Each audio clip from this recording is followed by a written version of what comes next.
మక్కా మదీనాల్లో 20 రకాతుల నమాజ్ చదువుతున్నారు. అయితే 10 రకాతుల నమాజు 1.5 గంట జరుగుతుంది. మళ్ళీ అరగంట గ్యాప్ తీసుకొని మళ్ళీ 10 రకాతులు 1.5 గంట జరుగుతుంది. దాదాపు 3 గంటల సేపు అక్కడ ఆరాధన జరుగుతుంది. మక్కాలో అంతే, మదీనాలో కూడా అంతే. 10 రకాతులు 1.5 గంట సేపు. కానీ మీరు 20 రకాతులు అర్ధగంటకే ఇది చేస్తున్నారే, ఇదేంటి? అల్లాహ్ తాలా ఖురాన్లో ఏమన్నాడు? సూర ముజ్జమ్మిల్ 4వ ఆయతలో ఔజిద్ అలైహి వరత్తిలిల్ ఖురాన తర్తీలా. ఓ ప్రవక్త, ఖురాన్ను ఆగి నెమ్మదిగా స్పష్టంగా పఠించు అని అల్లాహ్ ఆదేశించాడు. ప్రవక్త గారు ఖురాన్ చదివితే వెనకాల రాసుకునేంత టైం ఉండేది. కానీ ఈరోజు 20 రకాతులు చదువుతున్నామన్నటువంటి నెపంతో ఏ విధంగా ట్రైన్ ఒక 170 కిలోమీటర్ల స్పీడ్తో దూసుకెళ్తుందో ఆ విధంగా ఖురాన్ సూరే ఫాతిహా అయితే 2 సెకండ్లు, ఎక్కువ కూడా టైం ఉండదు అసలు. ఈ విధంగా ఖురాన్ను ఒక తజ్వీద్ లేకుండా, స్పష్టత అనేది లేకుండానే ఎట్టబడితే అట్ట చదివేసేసి మేము తరహీ చదివామనంటే దాని ద్వారా ఏమైనా పుణ్యం ఉందా? ఏమీ లాభం లేదు. ఎలా జరుగుతున్నాయంటే కొంతమంది ఈ టిక్ టాక్లలో వాటిలో కామెడీ కింద తీసుకున్నారు. తరవీ నమాజ్ని కామెడీ కింద తీసుకున్నారు. ఎలా తీసుకుంటున్నారంటే సోదరులారా, ఇమామేమో అల్లాహ్ అక్బర్ అని చెప్పి రుకులోకి వెళ్ళిపోతాడు, సజ్దాలోకి వెళ్ళిపోతాడు. ఈడ ముసలాయనకి నడువు వంగదు, ఆయనగా కియాంలోనే వంగుతూ ఉంటాడు. అలా ఉంది పరిస్థితి. ఎందుకు అంత టక్క టక్క టక్క టక్క టక్క చదివి ఏంటి లాభం దాని ద్వారా? అది క్లాసా? చిత్తశుద్ధి? అది ప్రశాంతమైన ఆరాధన? గలిబిడి గందరగోళంగా ఎందుకు ఆరాధన చేయటం? కావున అక్కడ 1.5 గంట జరుగుతుంది 10 రకాతులు. మీరెందుకు మరి అర్ధగంటలో 20 రకాతులు అయిపో కొట్టేస్తున్నారు? ఖియామ్లో ప్రశాంతంగా ఉండలేరు. ఆ రుకుల్లో సుబ్హాన రబ్బియల్ అజీమ్, సుబ్హాన రబ్బియల్ అజీమ్, సుబ్హాన రబ్బియల్ అజీమ్ దువ్వా చదివేంత టైం కూడా ఉండదండి.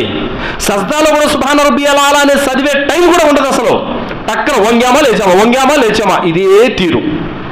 ఈ ఆరాధనలో ప్రశాంతత ఉండదు. అలాంటి గలిబిడి గందరగోళంగా చదివే తరవీ నమాజుల ద్వారా ఎలాంటి పుణ్యం రాదు. కావున ఆరాధన అనేది ప్రశాంతంగా నెమ్మదిగా హుందాతనంగా జరగాలి సోదరులారా. తర్వాత సౌదీకి చెందినటువంటి ముఫ్తీ, ఇప్పటి కాలపు అతి గొప్ప పండితుడు షేక్ సాలిహ్ అల్ ఫౌజాన్, ఆయన కూడా నేను 11 రకాతులే చదువుతాను, ఎందుకంటే ఇది ప్రవక్త గారి విధానం అని చెప్పారు ఆయన. అల్లామా బిన్ బాజ్ రహ్మతుల్లాహి గారు చెప్పారు, నేను కూడా 11 రకాతులే చదువుతాను, ఇది ప్రవక్త గారి విధానం అని చెప్పారు. అమ్మ ఆయిషా రదియల్లాహు తఆలా అన్హా చెప్పారు, ప్రవక్త ముహమ్మద్ సల్లల్లాహు అలైహి వసల్లం వారు ఇంటిలోనూ నమాజ్ చదివేవారు, బయట కూడా నమాజ్ చదివేవారు. మస్జిదులో ఎక్కడ నమాజ్ చదివినా రంజాన్లో కానీ రంజాన్ ఏతర రోజుల్లో కానీ ఆయన 8+3 8 రకాతులు తరావీ నమాజు, 3 రకాతులు విత్ర్ నమాజు చేసేవారు. ఇది ఆయన పద్ధతి, ఇదే ఆయన సున్నత్ అని చెప్పారు. సోదరులారా, ఒక వ్యక్తి అంతర్గత విషయాలు కానీ బహిర్గత విషయాలు కానీ భార్యకు తెలిసినంతగా ఇంకెవరికైనా తెలుస్తాయా? ఎవరికి తెలియవు. భార్యకు అన్నీ తెలుసు, లోగుట్టు బయటగుట్టు అన్ని విషయాలు తెలుసు భార్యకి. మరి ఎప్పుడో ప్రవక్త గారు వెళ్ళిపోయిన 100 సంవత్సరాల తర్వాత 200 సంవత్సరాల తర్వాత వచ్చినటువంటి వారిని పట్టుకొని మేము వారి విధానాన్ని అనుసరిస్తామనంటే ఇక్కడ భార్య చెప్తుంది సాక్ష్యము.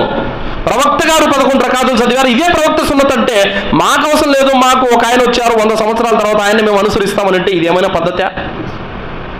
లఖద్ కాన లకుం ఫీ రసూలిల్లాహి ఉస్వతున్ హసన, ఈ ప్రవక్తను మీరు అనుసరించండి, ఈయనలో మీకు ఆదర్శం ఉందని చెప్పితే లేదండి ఆయనతో మాకు పని లేదు, మాకంటూ ఒక ఇమాం ఉన్నాడు ఆయన మేము అనుసరించుకుంటామనంటే ఇదేం పద్ధతి? కావున సోదరులారా, దైవ ప్రవక్త సల్లల్లాహు అలైహి వసల్లం వారి సున్నత్ 11 రకాతులే. అలాగే మక్కాను మదీనాలను మేము ఆదర్శంగా తీసుకుంటాము అన్నటువంటి వారు చెబుతూ కొన్ని విషయాలు చెప్తారు.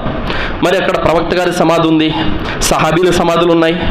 మరి ఆ సమాధులను వాళ్ళు పట్టించుకోరు. అక్కడికి వెళ్ళి దువాలు చేయరు, అక్కడికి వెళ్ళి సజ్దాలు చేయరు, అక్కడికి వెళ్ళి ప్రదక్షిణలు చేయరు. మరి మీరెందుకు చేస్తున్నారు?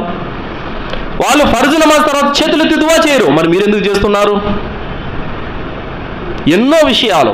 అదొక్కటి అంటే తమకు అనుకూలంగా ఉన్నవి తీసుకుంటారు, అనుకూలంగా లేనివి పక్కన పడేస్తారా? మక్కా మదీనాలను ఆదర్శంగా తీసుకున్నప్పుడు అన్ని విషయాలు తీసుకోవాలి. కొన్నిటిలో తీసుకునేది, కొన్నిటిలో తీసుకుంది. ఇలా అజ్ఞానం ఎటు వరకు ఉందంటే, ఒక గురువుగారు చెప్పారు, ఒక ఆమె హజ్జుకి వెళ్ళిందంట, అస్వస్థతకు గురైంది, ఆరోగ్యం బాగాలేదు. కొడుక్కి ఫోన్ చేసి, నాయన నాకు ఈ విధంగా ఆరోగ్యం బాగా కావట్లేదు, మన దస్తగిరి బాబా యొక్క దర్గాకి వెళ్ళి నా పేరుతో ముడుపు కట్టు అని చెప్పిందంట. ఎక్కడుంది ఆమె? మక్కాలో ఉంది. ఒక నమాజు చదివితే 1,00,000 నమాజులు అంత పుణ్యాన్ని పొందే మక్కాలో ఉండి దర్గాను ఆశ్రయిస్తుందంటే ఇది కాదు మార్గభ్రష్టత్వం అంటే? ఇలాంటి యొక్క స్థితి నేడు ముస్లిం సమాజంలో ఉంది సోదరులారా. కావున మక్కా మదీనాలను ఆదర్శంగా తీసుకునేటప్పుడు అన్ని విషయాలు తీసుకోవాలి, కేవలం 20 రకాతుల విషయంలోని. సరే, దాని విషయం కూడా మనం ఏం చేద్దాం, పరిశీలన చేద్దాం. ఇక్కడ మనము తెలుసుకోవాల్సినటువంటి విషయాలు ఏమిటంటే, ఒక హదీసు దైవ ప్రవక్త ముహమ్మద్ సల్లల్లాహు అలైహి వసల్లం వారిది ఏదైనా సరే హదీసు వచ్చిందంటే ఆ హదీసుకు మన దృష్టిలో విలువ ఎంత ఇది గమనించాలి. అల్లాహ్ సుబ్హానహు వ తఆలా ఖురాన్లో ఏం చెప్పాడో తెలుసా? మీ మధ్యన ఏదైనా ఒక వివాదం ఏర్పడిన తర్వాత అల్లాహ్ వైపునకు, ప్రవక్త వైపునకు మరలండి, అప్పుడు అల్లాహ్ మిమ్మల్ని ప్రేమిస్తాడు. మీరేం చేయాలి? ఇమాముల వైపునకు, మౌల్సాబుల వైపునకు కాదు, ఖురాన్ హదీసు వైపునకు మరలాలి. ఎందుకు? అల్లాహ్ మాట ఖురాన్, ప్రవక్త మాట హదీసు, దీని వైపునకు మరలాలి. అలాగే ప్రవక్త ఏదైనా ఒక విషయంలో తీర్మానం చేసిన తర్వాత రెండో మాట మీరు మాట్లాడకూడదు. ఇంకా అధికారం మీకు లేదు, ఏ విశ్వాసి కూడా లేదు. ఆ తీర్పును అంగీకరించాల్సిందే.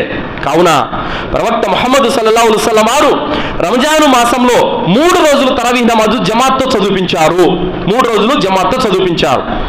ఆ జమాత్తో మొదటి రోజు చాలా మంది వ్యక్తులు వచ్చారు, నమాజ్ చదివించారు. రెండో రోజు అంతకు మించి వచ్చారు, నమాజ్ చదివించారు. మూడో రోజు ఇంకా ఫుల్గా వచ్చేసారు, ఆ రోజు కూడా నమాజ్ చదివించారు. 4వ రోజు ప్రవక్త గారు భయపడ్డారు. ఏమని?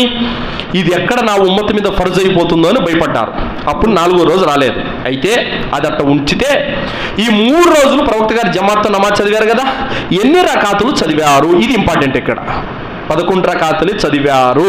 30కు పైగా దలీలు ఉన్నాయి దీనికి. ఇంకా చెప్పండి, ఇంత స్పష్టంగా ఉన్నప్పుడు ఇంకా మనం వాదించటము అవసరమా? కాదు.